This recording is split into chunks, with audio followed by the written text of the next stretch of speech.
سلامونه دوستانو، جوړ په خیر. بشیر وطندوست یم. د دې ویډیو هدف مو دا دی چې څنګه خپل احساس یا د بل احساس وړاندې کولی سو یا بیانولی سو په انګلیسي ژبه باندې. Is everything alright? Is everything alright? هیا هر څه سم دي، یعنی مثلا کومه ستونزه کوم مشکل خو به نه وي. What's wrong? What's wrong? یا what is wrong؟ څه خبره ده، څه مشکل دی، څه ستونزه ده. کله چې یو ملګری په یو ستونزه کې ګوري یا هغه خفه وي، نو تاسې ورته وایاست what's wrong. What's the matter? What's the matter? یا what is the matter؟ څه پیښه شوې ده، څه خبره ده، ته ولې په تشویش کې یې. Do you want to talk about it? Do you want to talk about it؟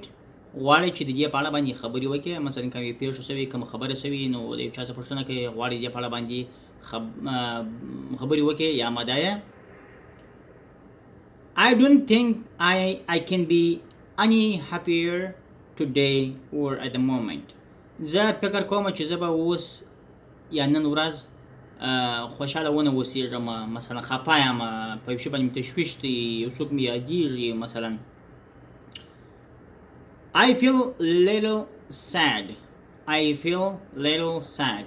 زه یو لږ د خفګان یا د خوابدۍ احساس کوم، یا خفه یم، یا زړه مې تنګ دی. It's been difficult day. It's been difficult day. نن یو ډېره سخته ورځ لرم، یا نن یو سخته ورځ مې درلوده. He made her angry. He made her angry. دا خفه کړله یا په غوسه کړله. I have been in bad mood all day. زه نن ټوله ورځ موډ مې خراب و، یعنی خوشحاله نه وم. I feel depressed today.